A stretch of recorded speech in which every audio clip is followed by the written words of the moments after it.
And with that, I'll turn it over to Chief Newman to talk about some specific challenges he sees in our recruiting and training. Thank you. Thank you, Mr. Chair. We are very happy to be here. My name is Brent Newman. I've been with the department for approximately 27 years, former academy commander within CHP, and now for the last several years involved in recruitment. And really what my comments are is to share with you some things that I've learned and our recruiting folks have learned, as well as the entire department. Many of the comments that the previous panelists have had this morning I've found have resonated with me. They're common to our experience, and it was interesting not having had the interactions with those panelists prior to us hearing their comments, how much I agree and concur with a lot of those comments. Just briefly, societally, we're seeing that trying to get an applicant pool, regardless of diversity, that is competitive for law enforcement is in itself a challenge. We are competing not only against each other within law enforcement, but we're also competing with other industries as well for high-quality people. Then you add to that, as some of the panelists have added, negative attention surrounding use of force, some law enforcement corruption, and some view this profession already with suspect motives, and then they say that maybe this isn't such an honorable profession as to why would I want to be involved with that. People have sometimes individual poor experiences, whether it's real or perception, and all of this leads to a level of distrust, sometimes with communities and in individuals that we're trying to commute. So one of the fundamental challenges for us is in trying to reach people and get our message out is that often what will happen is they are rejecting a caricature of what the opportunity actually is. So we cannot effectively recruit if the message cannot be heard in such a way that an individual can really evaluate the opportunity. And that's a real barrier. So we have found and are learning that the number one antidote to that is really about relationship. And it was interesting because several of the panelists have already described individual experiences they've had in their walks of life prior to or being a member of this body in which those relational aspects changed things. In addition with CHP, in addition to what Captain Desmond said, we have as all law enforcement agencies do, a lengthy hiring process. And also in addition to the role work, there's shift work, you're working weekends and holidays typically for the first few years. You're also risking your life potentially, as we can see by the many line of duty deaths week in and week out throughout the country, and perhaps entering a occupation in which you're exposed to continuous scrutiny. So all of that creates a very, very challenging environment even before we get to the brass tacks. What we've tried to do, Executive Director Strezak with Post already spoke to the standards. What we've tried to do is to take those standards without compromising what the standards are, but look at each one of those just to say, are there any barriers, intentionally or otherwise, that are keeping our applicants from succeeding? Within the last few years, in terms of some of the innovation, we have remodeled the process somewhat to where now we have an application online versus paper. They move straight into a PAT, a physical agility test, and a written test on the same weekend, which lowers barriers for many applicants who maybe are coming from a distance to take that test. We also have, by doing that, shortened the time between that weekend of testing and when they would start a background investigation. And the net result of all of that is that we're cutting the background investigation time down to about half of what it used to be. And that's a significant competitive advantage to recruit people, particularly when we're not recruiting our generation, we're recruiting a younger generation of people in their 20s who maybe have other opportunities and are less likely to wait around for the offer. In addition, we've placed all of the information that you would need online so that someone can go online. We have videos of how the tests are administered. We have sample tests. You can see, for example, even something as simple as a push-up, which is a required element of our physical agility test. You can see exactly how that's done and measured. And we redid our entire physical agility test part to basically use very simple activities such as push-up, sit-up, and 2 running activities to further lower barriers. Our system before was that a candidate, when they walked in, had maybe an idea of whether they were going to succeed, and maybe they even felt that they needed to have a gym membership or something like that. Now, if you have a park, some space, and you can watch our video in a library even to how to do a push-up and a sit-up and work on your running, and we publish those standards so that you should know heading in if you're going to be successful. The background process we've also refined. We are, contrary to what sometimes we hear, we're not looking for perfect people.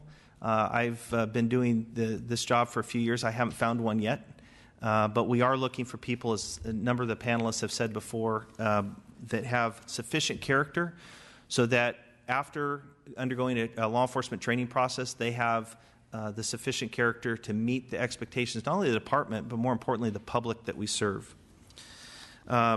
Maintaining those standards that have been talked about throughout this afternoon also is a contributing factor to people succeeding at the academy. One of the consequences of compromise standards is sometimes we can get them in the academy, but then getting them through the academy, graduating, getting to the field train officer program becomes much more difficult. So what other things, just as I conclude my remarks and hand it off to my law enforcement partners, I really want to come back to the theme about relationships. It's occurring to us more and more as we're getting some success that really is the key. The traditional methods of recruiting have all been tried, and we will continue to employ those, and I'll describe a few of those very, very briefly. But it's also given us where we're at now as a result of those methods. So some of the innovations, even within the last 12 to 18 months, we've very much stepped up digital, video, and radio advertising campaigns, particularly featuring female and minority officers, so that people in underrepresented communities can see people that are succeeding in this career and have at least some visual role models before we can establish that relationship with them. We've done YouTube advertising, radio advertising in certain areas that are underrepresented, and we've had pretty good success initially with advertising in movie theaters, doing videos that depict what we do, and that's in 5 of our divisions. We've also increased print advertisements featuring female and minority officers in such publications as Los Angeles Times, Los Angeles Sentinel, the EEO e-Journal, which has a wide spread impact. It's a diversity publication that goes out to a lot of different colleges and university tech schools and so on that might be a very good source of applicants for us. Wave Community Newspaper in Los Angeles, Chinese Daily News, Southern Christian Leadership Magazine, and the Post newspaper group in the Oakland area, establishing partnerships with those leaders in those industries. We've also had some success with billboard advertisements, both traditional, electronic, in different parts of the state. A very stepped-up social media presence through Facebook, both at the headquarters division, the station level, and then also our recruiting. Our Twitter page, and we're getting a lot of activity on those pages and a lot of interest. We've also kicked off in this last year some very, very innovative seminars, such as our Women in Law Enforcement seminar, which was open to everybody, but really featured a lot of our women in different roles within the California Highway Patrol. We also have an applicant preparation program, which is about 2 years old, which is designed to provide seminars and opportunities to work out and see the career with the recruiter and with other officers. We've also been very involved in community events throughout the state, such as the Taste of Soul in Los Angeles area, auto shows, collegiate athletic events. We've been active in sponsoring sports teams, collegiate sports teams, including women-based teams. And we've also done a lot more with the military, where you have a diverse workforce that's transitioning out of the military. We've hit virtually every military base multiple times and established some key relationships, particularly in areas like Travis Air Force Base, Camp Pendleton, Los Alamitos, 29 Palms, and many others, trying to establish a long-term relationship with those bases so that as airmen, soldiers, and Marines transition out, that they know that we might have a job for them if that's something they're interested in. And then finally, our Explorer program. We're up to 41 posts. Our goal is to expand that by at least 5%, and that reaches a very young demographic of high school to just after high school age folks that can get involved in our program. A third of those or more are female, and they can see what the occupation is about. We have level 1 through 4 academies, even to bring them up to the CHP Academy to go through a week or two of training and uniform and so on and so forth that really gives them in-depth exposure to what the career is about. As I wrap up, I reflect, Member Quirk on the panel said something that grabbed me. He said, in the example that he offered, was that we need to see people as people. Member Rodriguez was here, and he spoke about building relationships in response to some of his experiences. And I thought how profound that is in relationship to what we're trying to do. We just find that the key is to building relationships with applicants. The more that we do that, people are able to evaluate the real opportunity.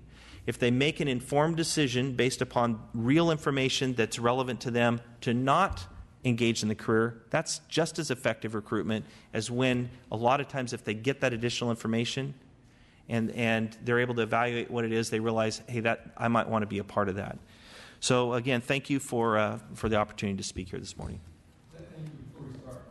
Thank you. Before we continue, we've got members going in and out. It's a very busy day here at the Capitol. I want to welcome Dr. Weber, who's the chair of our Budget Committee, and Assemblyman Tom Lackey. You guys have any comments? Would you like to make any comments? I'll let them go ahead and finish. I think you're in the middle of a panel. Yes. Okay.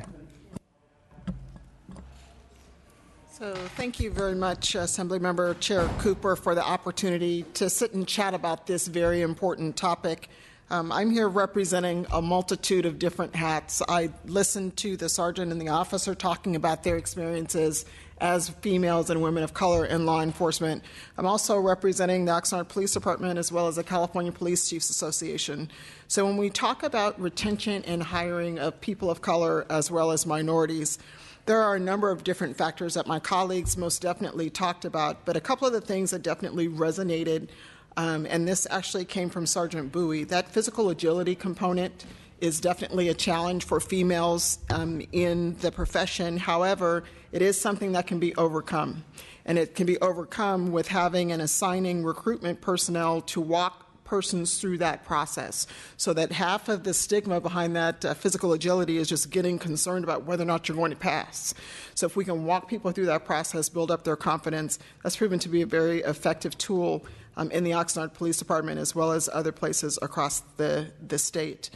Sergeant Bowie also spoke about childbearing years. So when we're talking about law enforcement officers, particularly females, we're talking about folks who are in their childbearing years. What can we as a community, as a law enforcement community, can do to help and assist with that? We can look at flex staffing. We can look at job sharing.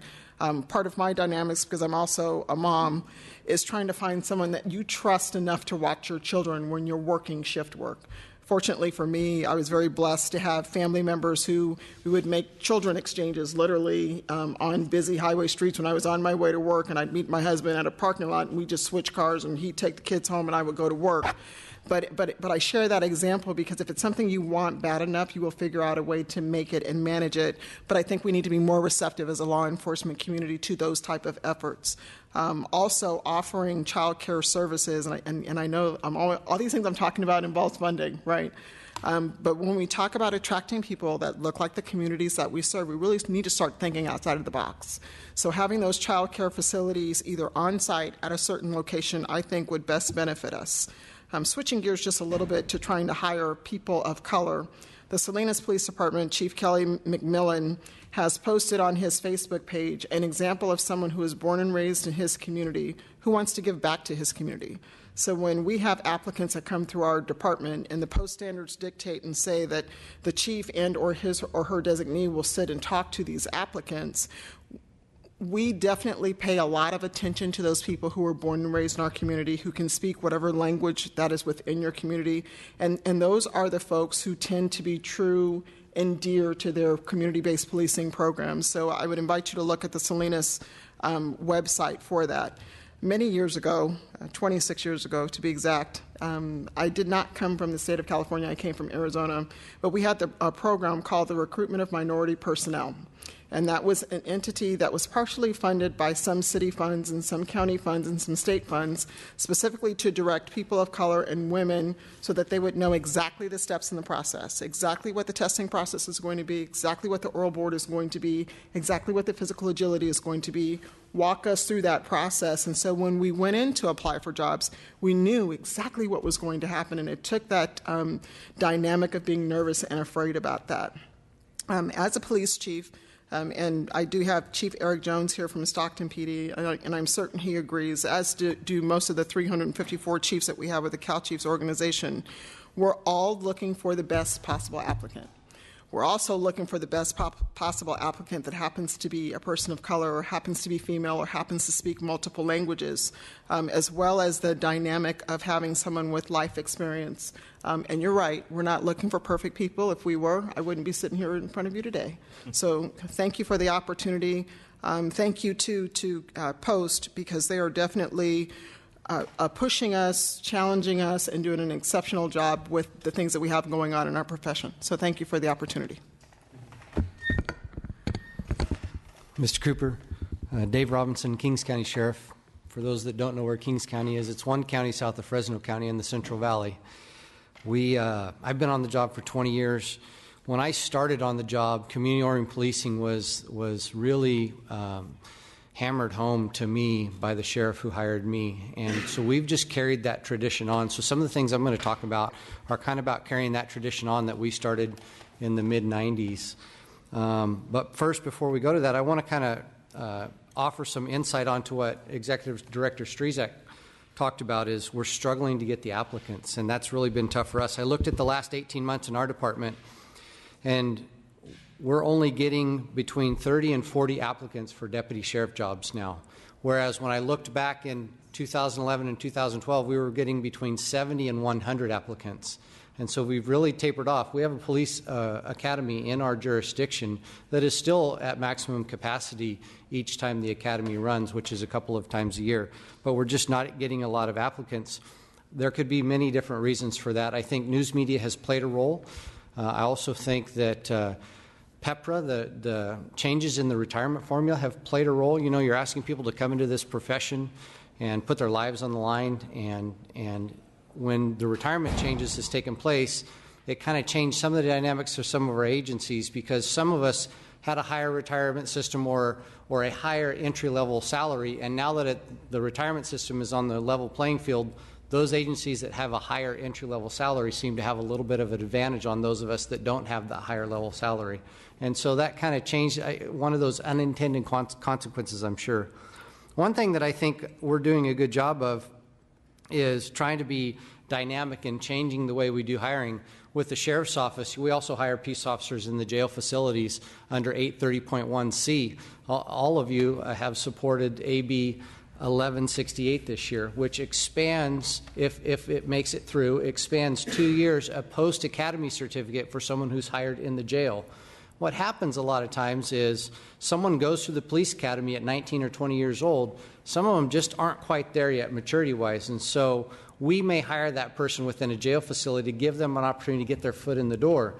But because their post-academy certificate is going to expire within 3 years, they do everything they can to get hired elsewhere rather than stick it out with our agency or another sheriff's office. And so one thing that we've asked through our Assembly member, Rudy Solis, was to expand that certificate for 2 more years if you're already working in a peace officer capacity in a jail facility. And so I appreciate the support on that, because I think that can help us in retaining those employees who might be borderline on being able to make it on the patrol side of the fence. And I say that because it's a very difficult job. Whether it's in a facility or on patrol, it takes a lot of work to get through the FTO program, which in our case is 16 weeks. And so that could really be a helpful tool down the road. In Kings County, our unemployment range is at about 12 to 15%. So when you talk about the lack of applicants, that's really disheartening, because there's a lot of people that need jobs in our community, and we really wish they would apply. One thing we did start at our department is online applications, which is huge, especially for the youth today. And then the other thing is we do a referral program where you put in the application who referred you to apply for this job. Now, we can't necessarily do that for the police academy graduates because they're so few and far between, we don't see those. But when you run into somebody that's a store clerk at a store and they just seem to exude confidence and outstanding customer service, I'll hand them a business card or I'll tell them my name and say, hey, go online if you're interested in law enforcement, apply for our agency because we hire so many different levels at the peace officer level and at the non-peace officer level. And one thing that I've tried to do when I came in as sheriff, I'm starting my second term, was not hold people back that we hire in other capacities. We hire a lot of detentions technicians within our jail facility. And what that gives them is their foot in the door, and then they want to move into those peace officer positions in the jail. So we hire a lot without holding them back to say, oh, no, we really want you to stay as a detentions technician. One of the struggles that I've seen locally with our police academy, I also sit on the police academy board, is there's no denial process into the police academy. At the end of the day, if somebody really wants to go to the academy and they meet all the other requirements, they're allowed to attend the academy. But we all know that in our line of work, there's a very high standard for hiring, and sometimes you're not able to hire certain people because of felony conviction, etc. And I totally agree. We do not need to lower those standards. But we need to make it a better process where those people who absolutely are not going to get a job, colorblindness in law enforcement, we cannot hire someone who's colorblind. If they are not going to get a job in law enforcement, we should make sure that they absolutely understand that going into the police academy so that way they're not wasting time and we're not wasting their time. I know there was some discussion earlier about a scholarship type program. I think that's a wonderful idea. I would just encourage that if that program was implemented or funded in some way, shape, or form, they have to be able to pass the background first. Because I would hate to see some of those candidates that will never get hired put through academy and be disappointed at the end because they will never get hired at a law enforcement agency.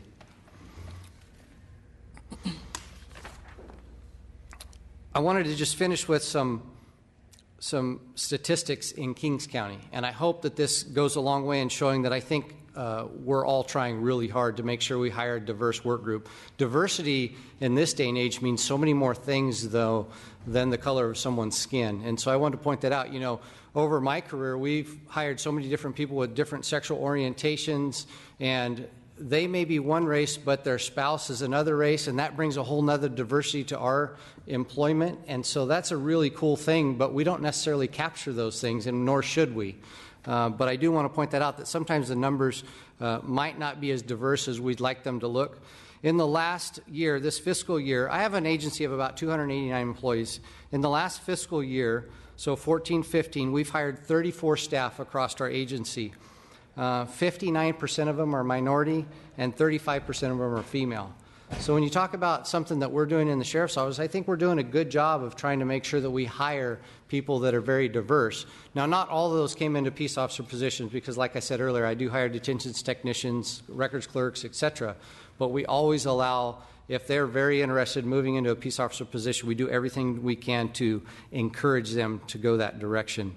And so, like the other panel members, I really thank everyone for their time today. I think it's a really good topic to discuss and really try to get to the bottom of how we can do a better job of recruiting and retaining quality personnel. So thank you. Thank you. I'd like to thank the panel and now open up to any questions from committee members. I don't really have a question per se. I just welcome this discussion. I think it's an important one, especially when right now the trust and the partnership between law enforcement and our community seems to be under a pretty severe strain. I would like to say that as far as my background, back in the 1980s, late 80s, early 90s, I worked in the background investigation / recruitment part of the California Highway Patrol. This issue is not a new issue for our agency. We have worked very, very hard to try to be fair in our recruitment and to actually reflect the population of the communities we represent. It's a challenge. It's a challenge that we will continue to battle and continue to try to make efforts. So it's nice to hear some of the new approaches that we're taking, because certainly we can do better. But it has been a genuine outreach and will continue to be that. I I heard some report recently that was a bit troubling that tried to take unfair shots at the California Highway Patrol because of its lack of success in trying to recruit a representation that reflects the state diversity. So I would like to just say that thank you to the Highway Patrol, to the Sheriff's Department, to police agencies who understand the sensitivity of this issue. It's a very important one, and whatever we can do as a legislature to partner with you, we need to hear that, and so that we can be effective in doing the right thing, because certainly all agencies have a considerable challenge ahead of them, but it's my personal belief that, and I'm very confident in our future. I know we have great leadership and we have great people in those organizations, and we'll continue to work collaboratively together. And it's nice to be where I'm sitting now. I never imagined I would be here, so this is exciting for me. Thank you.